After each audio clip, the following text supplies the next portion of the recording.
please stand for the Pledge of Allegiance. Pledge allegiance to the flag of the United States of America and to the republic for which it stands, one nation, under God, indivisible, with liberty and justice for all. Good morning. Are there any additions to the agenda? Mr. Chairman, I have several additions to the agenda. Under the consent agenda, we have an add-on commissioner's warrants dated 12/13 of '21 for $5,522.47, and that was distributed on your desks this morning from the auditor's office. So again, that's $5,522.47. Under hospital warrants, please insert the number $448,211.13.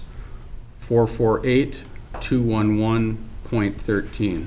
When I sent the agenda out on Friday, I did not have the information from the hospital at that time, so that's why it wasn't on the agenda.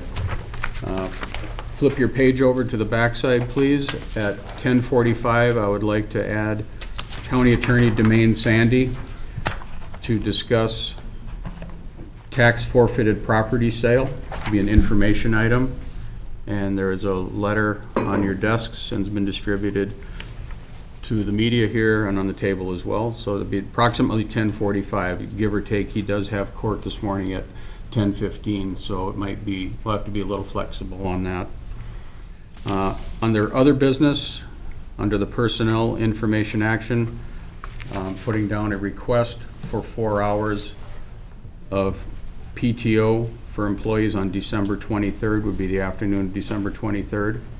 So it's a request for 4 hours PTO paid time for employees on December 23rd. And then under another other business item, I distributed a request approval for partial payment to Double D Gravel for the judicial ditch cleanout under other business. That's all I have, Mr. Chairman. Mr. Chair, there's one thing. I actually just got a message from a representative from the Dakota 38 plus 2 riders, and they want to know if they could keep their horses at the fairgrounds December 18th, which they've done in previous years. They didn't ride last year. December 18th, Dakota 38, use of fairgrounds. Yep. I know in previous years we've done that. I literally just got the call when I was walking in the door, and they just messaged me about it. So Good timing. yeah. Perfect timing.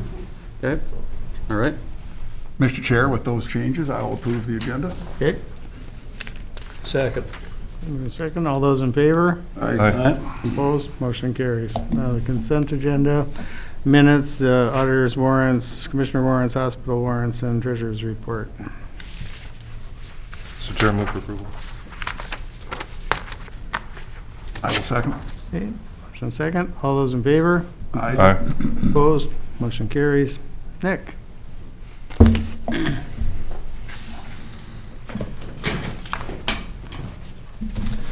Good morning. Morning.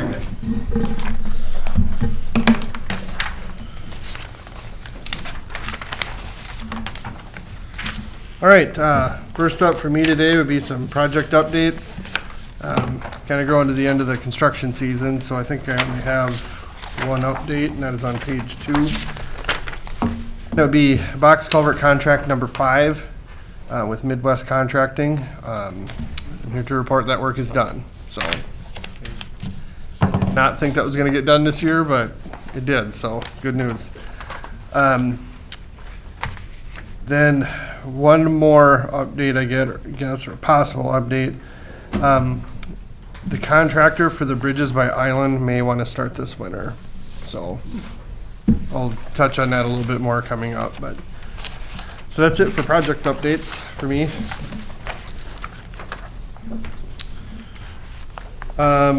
Next item I would like to set a bid opening date of January 25th, 2022 at 10:30 a.m. for 4 projects listed there. The state has changed some of the information in the specs. That's kind of a long story, but any project let after February 1st will have to have this updated spec. this would require us to spend a little bit extra time updating our plans. It probably only costs us a couple, $2,000-$3,000 or something to update them at most, absolute most. Or we can let them before January or February 1st, and then it doesn't cost anything. So we're ready to do them anyway. So I would recommend opening on January 25th. The location of these projects would be one's by Veterans Park, next to the one we replaced 5 years ago or so. There's another one east of Ruthven by the Murray County line. There's one a quarter mile south of our County Road 2 on County Road 55. And one on County Road 4 about 1.25 miles east of Highway 75. Mr. Chair, I'll make the motion that we do set the bid opening for January 25th at 10:30, did you say, Nick? Yep. For these 4 projects then. I'll second that. Okay, moved and second. Any discussion? Hearing none, all those in favor? Aye. Opposed? Motion carries. The next item I had on my list would be the Safe Routes to School sponsorship for the city of Edgerton, but I see Joel is on the agenda for 9:30. Would you like me to wait for him to be Yeah, here? that'd be great. Okay, so I'll hold off on that for now.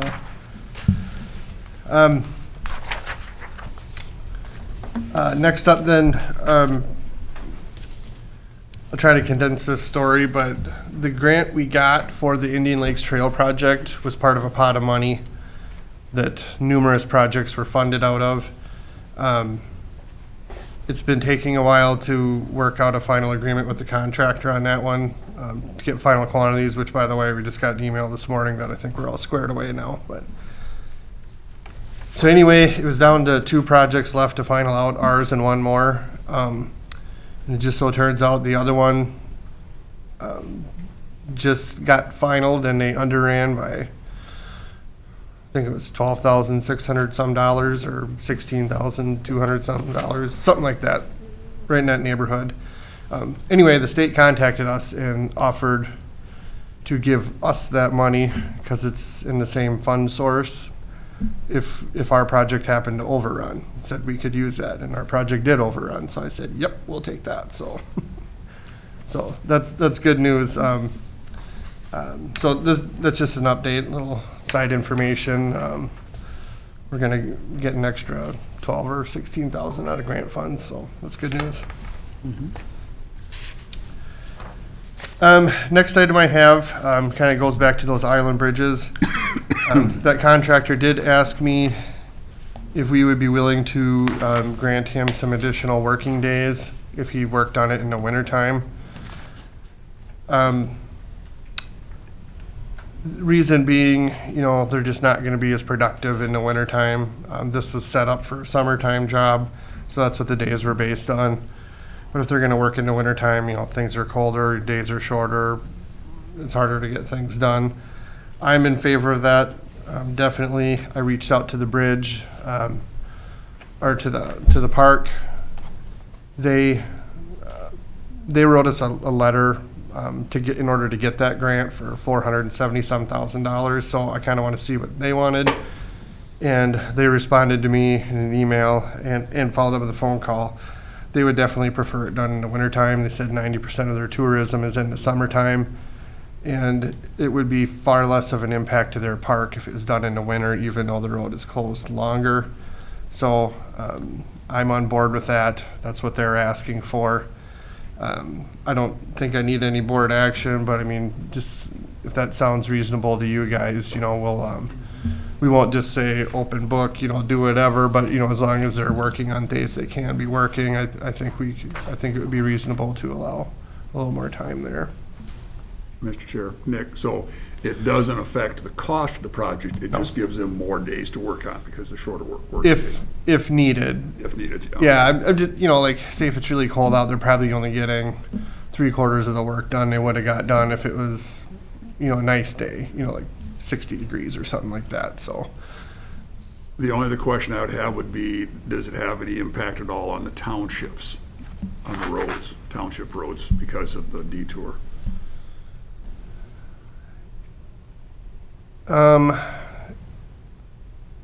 trying to think of a scenario here that'd be a good example. It might, I did talk with one of the residents there saying that if we happen to have, and I think this is probably unlikely, but we'll see. If we happen to have an absolutely terrible winter and snow is piled up everywhere, there's one township road for sure that's going to be a shortcut. It's a little over a mile segment.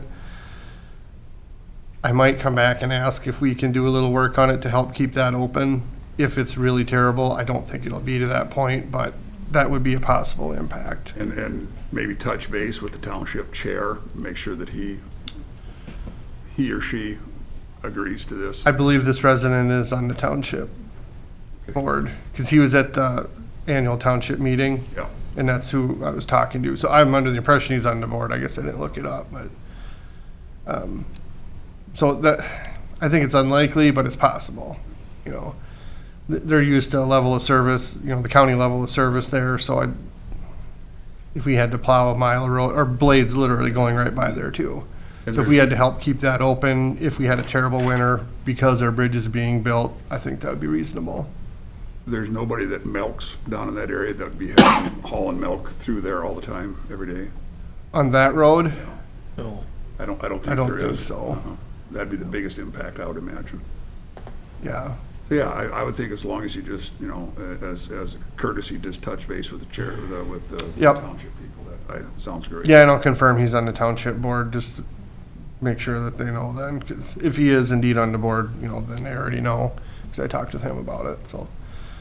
So it's possible that may come up, but you know, the contractor has to start on it in the winter time yet, and then it would have to get super bad before we would come to that point, but.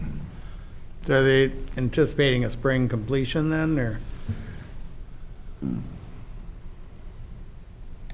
Yeah, I would say, yeah. Depends how soon they get started, you know, if they start January 1st. Yeah, I would think so. April, May, somewhere in there. They can still comply with all of the regulations as far as silt control and so forth. Yep. Yep. Yeah, they're not exempt from that just because it's winter time or whatever. I mean, if the ground's froze, you get away with some less stuff, but ultimately we're going to have to, you know, we can't just ignore it, so. All right, well, we have a meeting with them next week, so I'll let them know that that option is on the table then, so. Okay.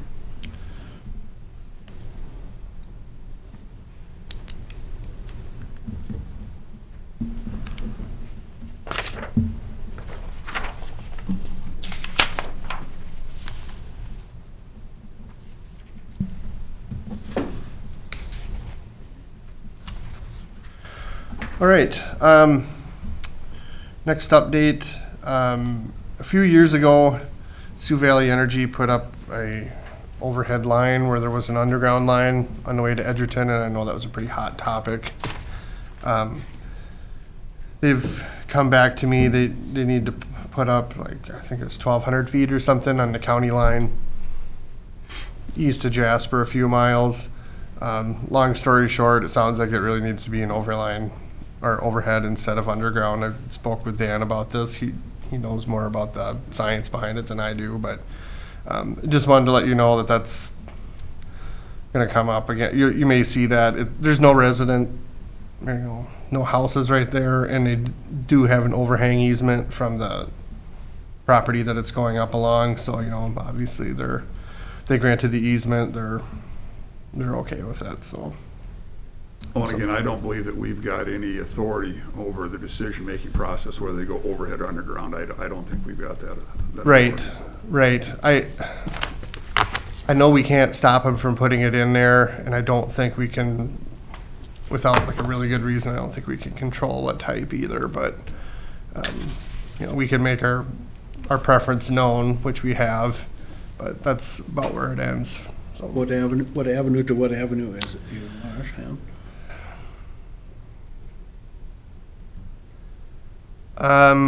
Shoot. I stumped the engineer. No, it was about a mile and a half It's- west of 75. Yes, it's right in there. There's a bin site on the north side of the road, but I don't think there's a house. Yep. It's on the south side of the road. So it's, I guess, technically even in Rock County, but it's along our maintained segment. So it's about from that bin site west to the first intersection for the road that goes south. Okay. So I don't know what avenue that is, but, or who owns the property, but that's the segment.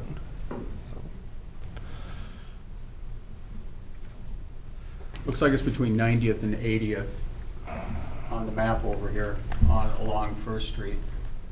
Highway 75, where that cutoff road is, that mile, that's 100th Avenue, and then next is a mile and a half west of that. That would put it between 90th and 80th. Yeah, it's right in that area, but I do know it's by that newer looking bin site with no house there, so. Next up, I have some maintenance updates. We've completed all of our shoulder mowing.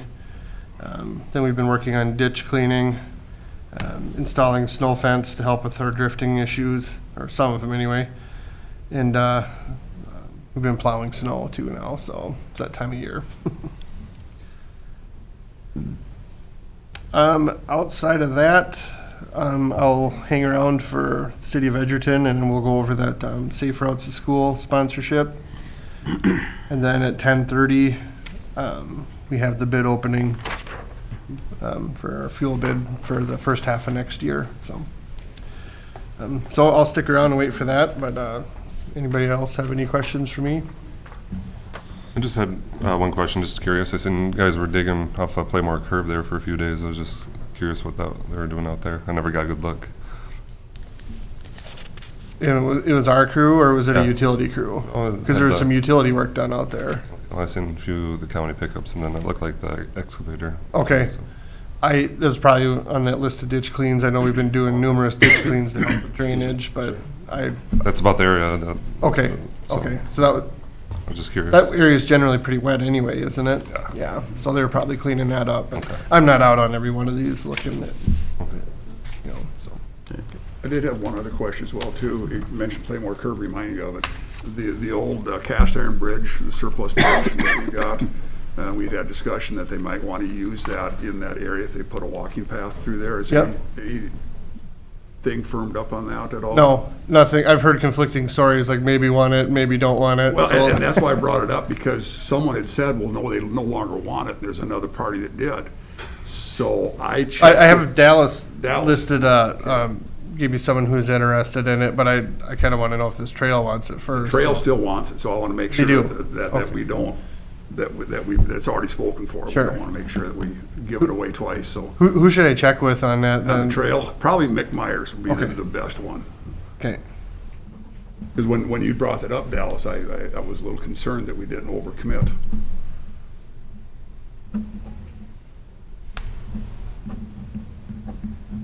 Okay. I will check with him to try to get a firm yes or no on it then, so. All right, any other questions for me for now then? Joel is here. Oh, great. Are you Great. ready to come up?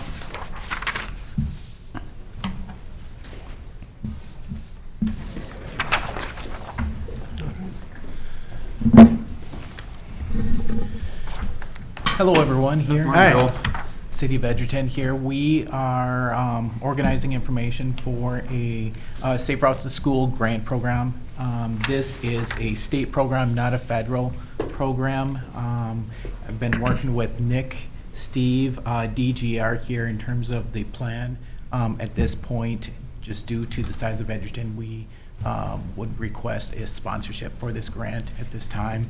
It's roughly speaking an 80-20 grant.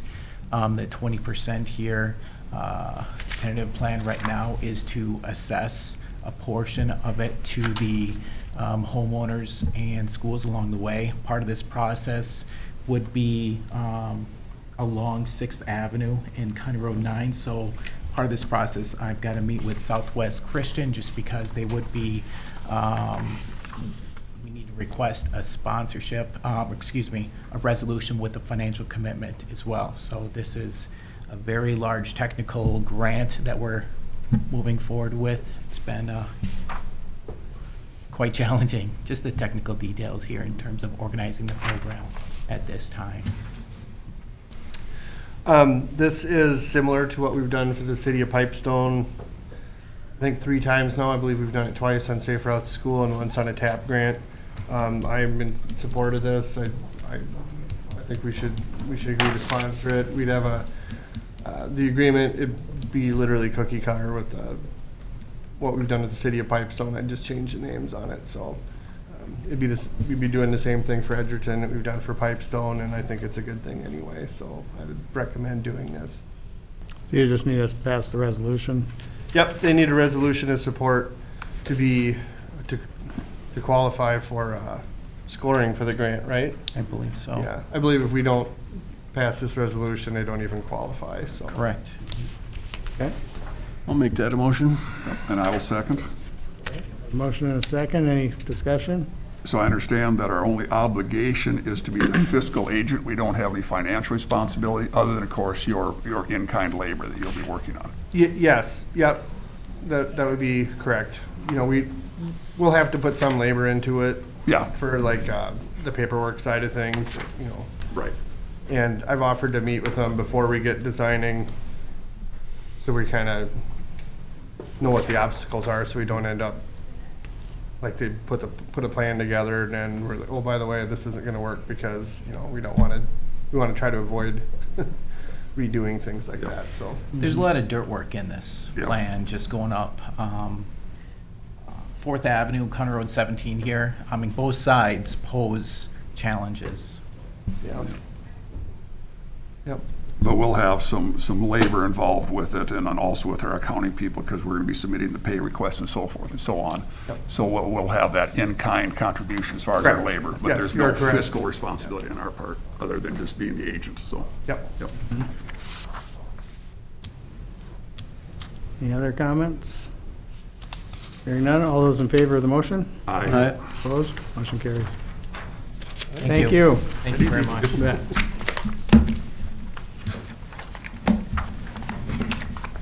Any other questions for Nick? Thank you, and we'll All right, I'll be back at 10:30 for the bid opening then.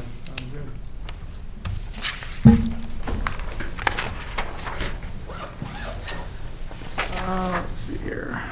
Personnel?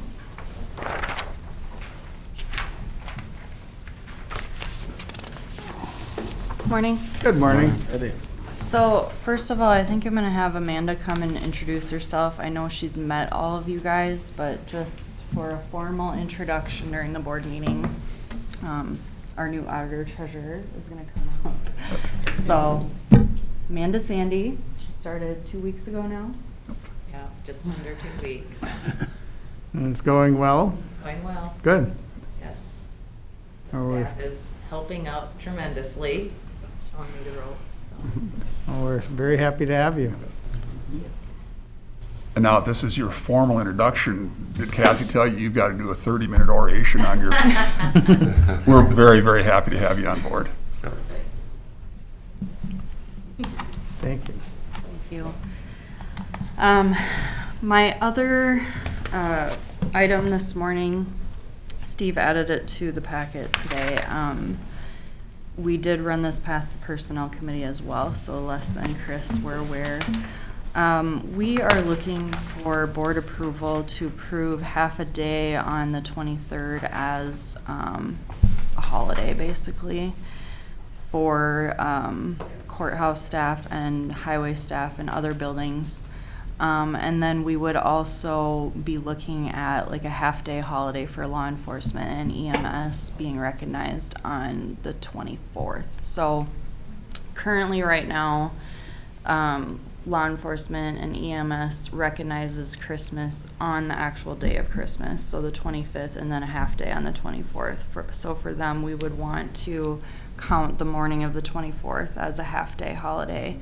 And then for the office staff who recognize the holiday on the 24th, I know this is sounding kind of confusing, but we would close the courthouse at noon on the 23rd, and their half-day holiday would be on the 23rd, and their full-day holiday would be on the 24th.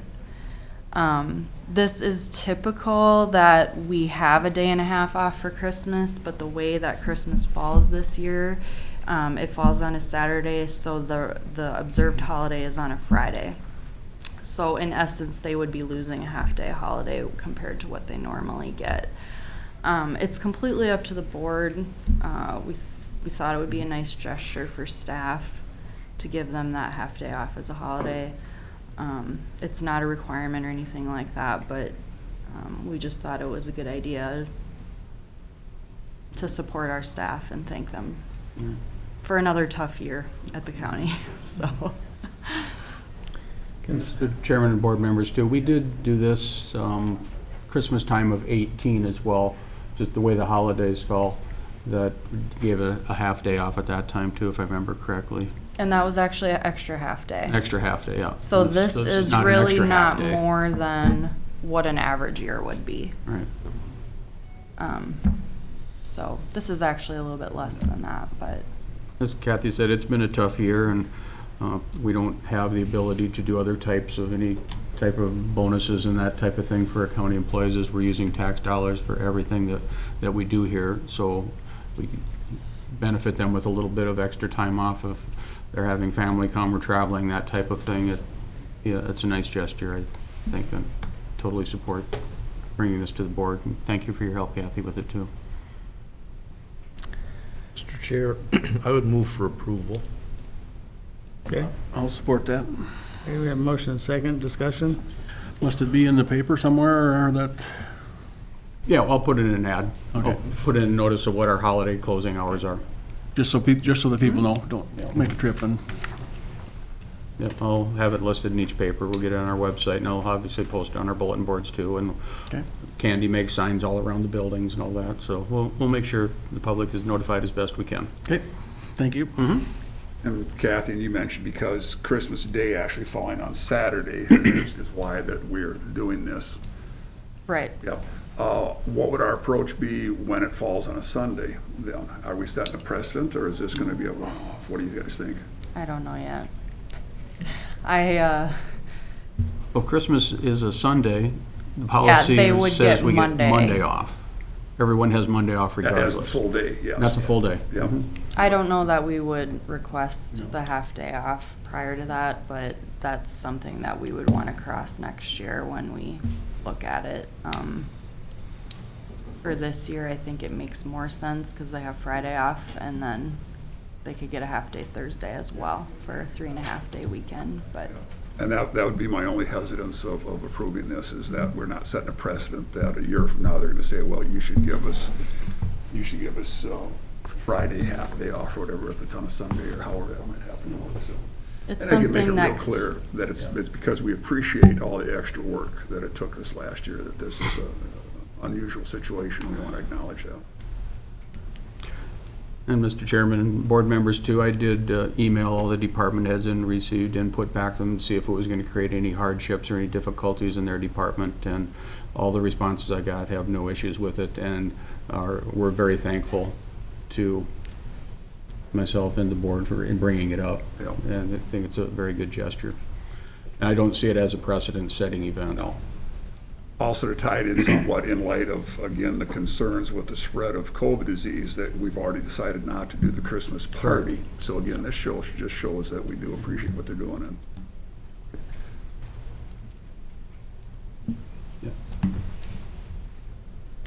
Any other comments? We definitely appreciate everything all the staff have done. It's been a rough year for everyone, I think. Right. Hey, all those in favor of the motion? Aye. Opposed? Motion carries. that's all I had. Commissioners, you get that half day off too? Of course.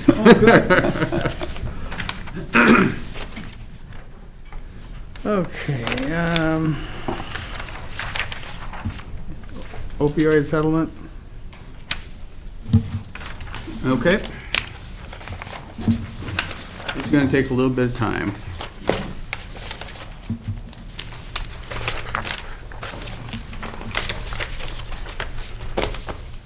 All right, there they are. Okay, in your packets, this past week, I received information from AMC regarding the opioid settlement with the state of Minnesota. And there are multiple letters and papers in here. And first of all, first letter is from Attorney General Keith Ellison, stating that he's pleased to announce that county, cities, and the state of Minnesota have reached an agreement that will govern how funds from the recently announced settlements with opioid companies will be distributed within Minnesota. They're asking us, in order to finalize the agreement, they're requesting counties to sign an enclosed state subdivision memorandum of agreement, or it's called the MNMOA, Minnesota Memorandum of Agreement, and also to join both settlements with opioid distributors McKesson, AmerisourceBergen, Cardinal Health, and opioid manufacturer Johnson & Johnson by January 2nd. I decided it needed to come to this board meeting, as the 28th will be a full session anyway, and get it done so we can get going on it.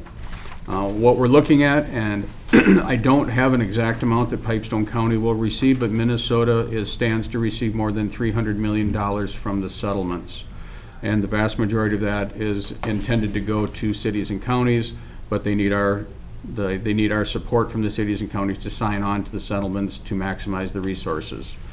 So, and he just says, simply put, the more cities and counties that sign on by January 2nd, the more money we have for treatment, prevention, and a whole host of programs, strategies to abate the crisis. And then it goes on to state how much problems there have been. Since 2000, the opioid epidemic has cost more than 5,400 Minnesotans their lives, torn families apart, and ravaged communities. The last year has been especially hard, as COVID-19 pandemic has caused a surge in opioid overdoses, both fatal and non-fatal. No amount of money will ever be enough to make up for the damage and destruction caused by these companies, but the historic agreements are at least a measure of accountability, if not justice. So we have, beyond that, is more information on it, the opioid settlement, what it is. So what we're standing to get is Minnesota will distribute funds from 2 national settlements with opioid distributors McKesson and Cardinal Health and AmerisourceBergen, and opioid manufacturer Johnson & Johnson. The settlements could bring more than $296 million to Minnesota over an 18-year period to support state and local efforts to fight the pandemic. So how it's going to work is the counties and cities need to join in, and that's what we're going to ask the board today, to approve a resolution and the MOA. And that'll maximize the sources of money that come to Minnesota. So 75% of approximately the $296 million will go to all counties in 33 cities. And those would be the largest cities in the state of Minnesota that are signing on to this. 25% of the money goes to the state, and that's going to be overseen by an opioid epidemic response advisory council. So again, it goes into the lives that were lost, and I can speak as a emergency medical responder. I've personally been involved on several opioid overdoses in the last years. I've been involved in that and have administered Narcan on several events to save people's lives. And we have also noticed that we have had deaths in Pipestone County as well due to opioids as well. So it is here, it is a problem, and it would be appropriate for obviously the county to sign on to this. So you keep funneling back on the next couple of pages as an opioid checklist. To date, I have completed the first item, which is registering our county with the National Settlement website. We have done that. Once we've done that, our designated contact, I've got the settlement information, we have the participation forms, and those will be signed via DocuSign, and those are on the site. So the board would authorize myself to sign those documents electronically on behalf of the county. So today what we're looking to do is adopt the Memorandum of Agreement, and which is the settlement form for Janssen and participation in the agreement, and then I'll run through those. So at this time, I would request the board to approve resolution 59-42-41. This resolution was put together by the Association of Minnesota Counties, and basically has all this required information that the state and the Attorney General's office is looking for, so we can be a part of the settlement agreement. So I would recommend approval of resolution 59-42-41. I'd move for approval. I will second that, Mr. Chair. Any discussion? Not on the resolution itself, I don't. On the use of the funds once, over this 18-year period as it comes to us, does the settlement have any wording as far as what we can and cannot use that money for? Yes, it does. The money will go towards Health and Human Services. That's where the money will be funneled to from the And counties. hopefully law enforcement's been impacted by this as well, and as you mentioned, EMS as well. So I'd hope that those three entities would be able to get some of these funds. Does mention that. Yeah. But yeah, before you spend any of it, you have to have an annual meeting with all the cities in your county to get public input, and then it spells out a variety of different ways that you can use the money for, everything from treatment to out-of-home placements to law enforcement. Education, I'm sure. Yeah, lots of different choices. My only comment is, when they talk about this being, providing accountability and justice, for companies that have made over $1 trillion, to have to pay a $26 billion settlement is like throwing change down the gutter, because it's really a minute amount compared to what they made. And obviously, by signing on to this, you're also waiving any right to, go after them. But realistically, we don't have the resources to go after them, so. Take what you can get. To get what you can get is better than the nothing that we would get otherwise.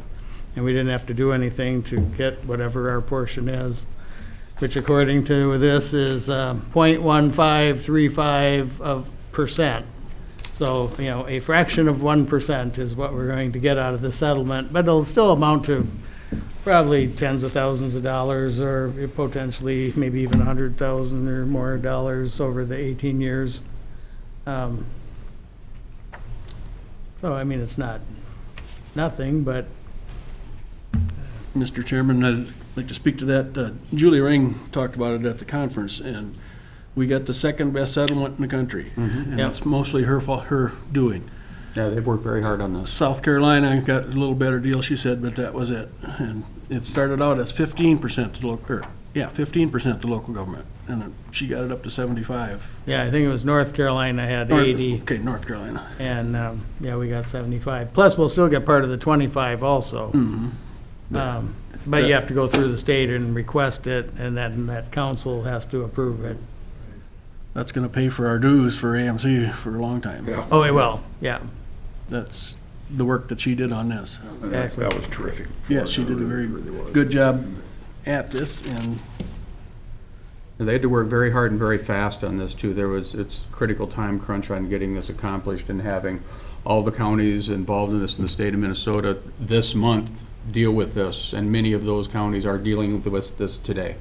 that's why she said, go home and get your county to approve it. Yep. Right away.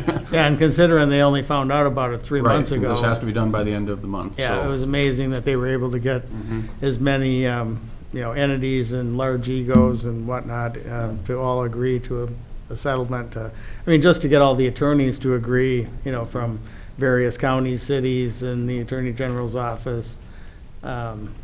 And apparently they're getting the bulk of the attorney fees out of a national settlement. And there is a contingency fund available through the state if they don't, get all the money from this national settlement. But it's limited to like 7%.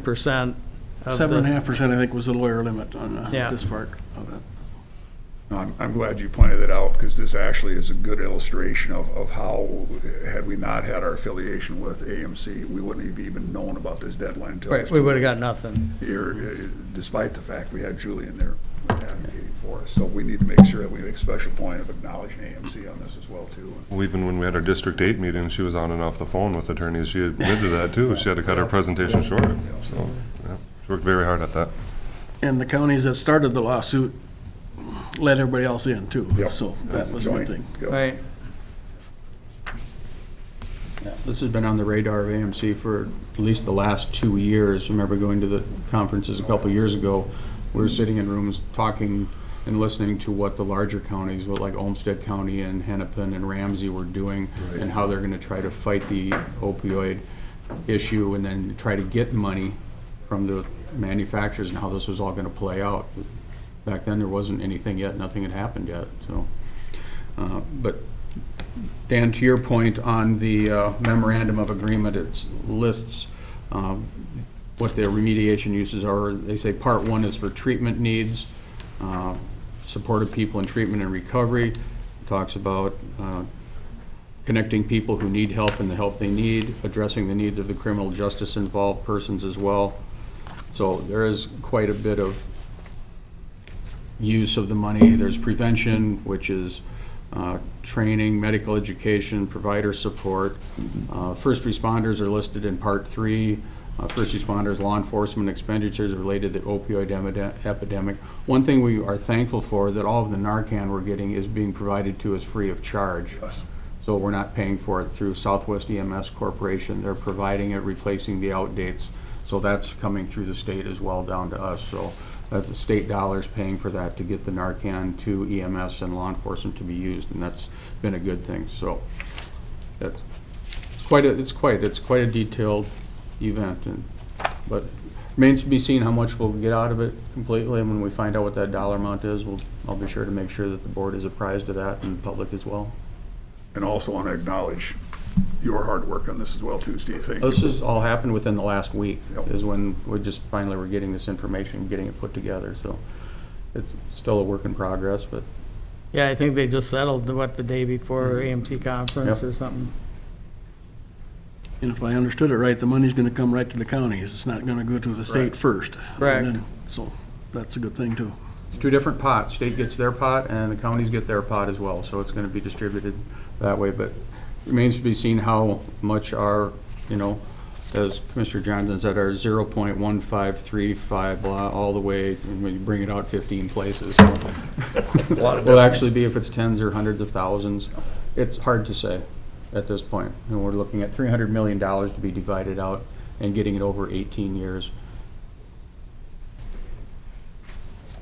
Okay, so we vote on the resolution. We just have motion on the floor, right? Yep. Okay. Okay, we have a motion and a second. All those in favor? Aye. Opposed? Motion carries.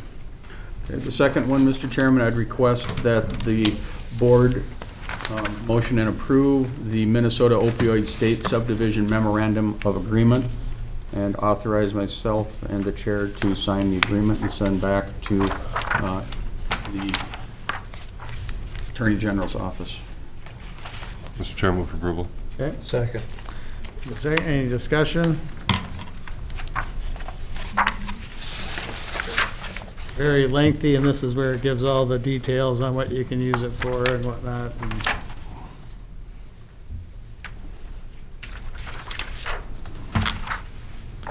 Hearing none, all in favor? Aye. Opposed? Motion carries. As it mentions, I'm going to, at this point, make an assumption that most of the dollars will be going to Health and Human Services. Yep. We'll see how it all plays out in time, but Yep. they seem to have spent the lion's load of the money on this. Yeah, I think your public health gets some amount of say also. Okay, we got that covered. We can go back to Wayne.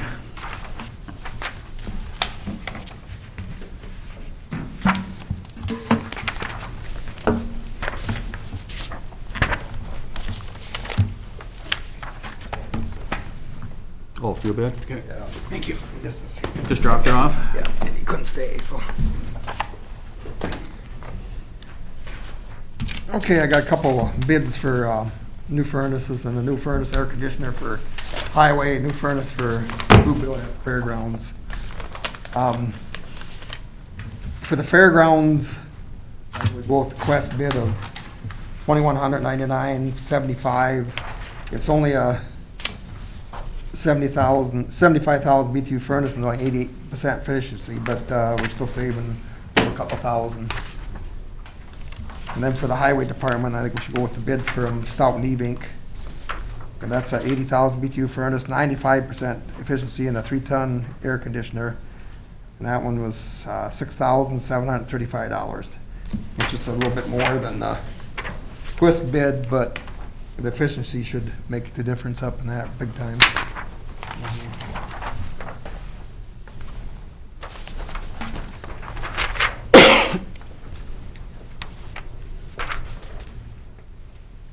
Mr. Chair, I move the approval of the recommendations from Mr. Drew. Okay.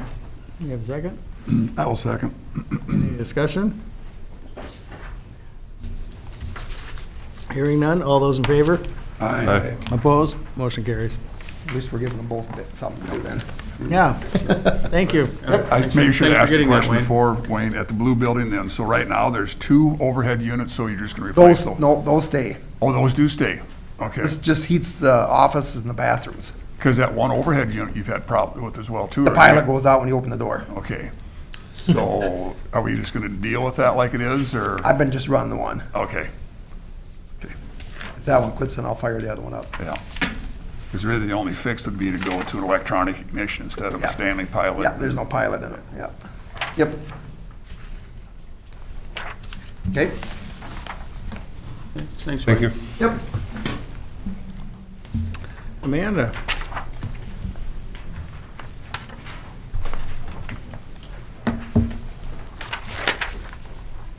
All right, so we ran across a issue with 4 parcels that when there was a transfer in ownership, those 4 parcels didn't get transferred. So the statements were going to the prior owner. So we have 2 years, 2020 and 2021, that, again, we're asking the board to abate the taxes, the penalties, and then the costs. The taxes will be paid, of course, by the by the taxpayer, but the taxes, penalties, and costs total $129.07, and that's for both 2020 and 2021. Mr. Chair, I'll move that we approve the abatement of the penalty and interest on that of the $129.07. Okay, Second. any discussion? Obviously, if this was our mistake, apparently. Yes, yep, that it was on us, and so we don't feel that it's right to have the taxpayer pay that. Right, I agree. yep. Chairman and board members, this is the proper procedure to do that. The county board is the only group that she can recommend it, but the board must approve any abatements of penalty and costs Yep. per statute. But yeah, obviously, if it's our mistake, we should be responsible for it.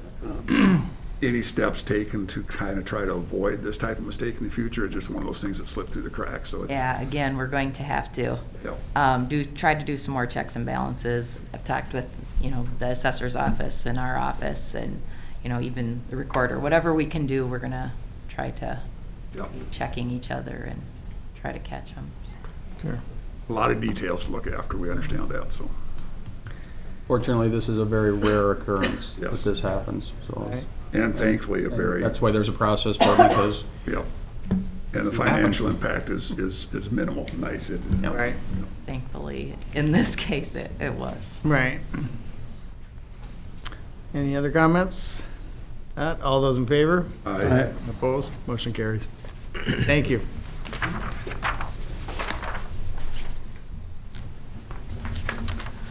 You want to recess till 10?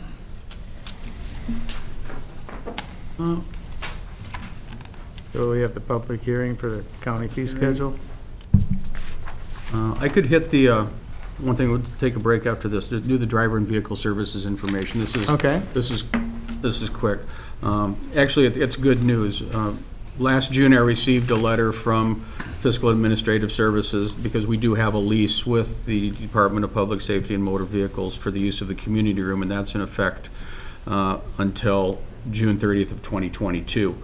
Spoke with Pam in the Treasurer's Office, as they're the office that deals with licensing, and pleasantly, we were informed that beginning on January 27th, Driver and Vehicle Services will be back at Pipestone County in our community room on Thursdays Yay. to be doing written tests and driving tests. Great. So with the money that was appropriated by the legislature this past session to open up all the shuttered offices and testing locations is coming to fruition, so it's happening.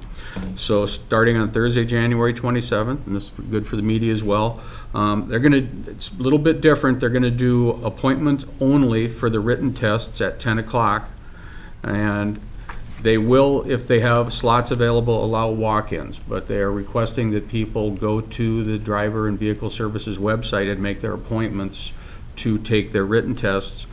And so that's at 10 o'clock, and then driving tests will be in the afternoon. I believe it's at 1 o'clock, and that also is by appointment only. And they will, if they have openings, will take a few walk-ins if possible. They really are recommending very strongly that people that want to do a test and do a driving test to start making reservations to come in and do that, because it's gonna, I have a feeling it's going to be busy to start with. This is a very good thing, and I think hopefully the board will agree with that. This is with getting driver and vehicle service back going in Pipestone County, eliminates the need for our residents, their kids, to go to Marshall or go to Worthington to take their driving tests. I'm not sure how it's going to affect commercial vehicles at this time. I haven't heard that.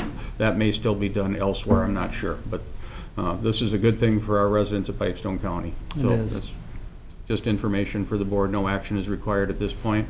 The community room is reserved, and again, we do have a lease agreement in place until the end of June of '22, and then we'll re-up that lease going forward, depending on what the state wants to do.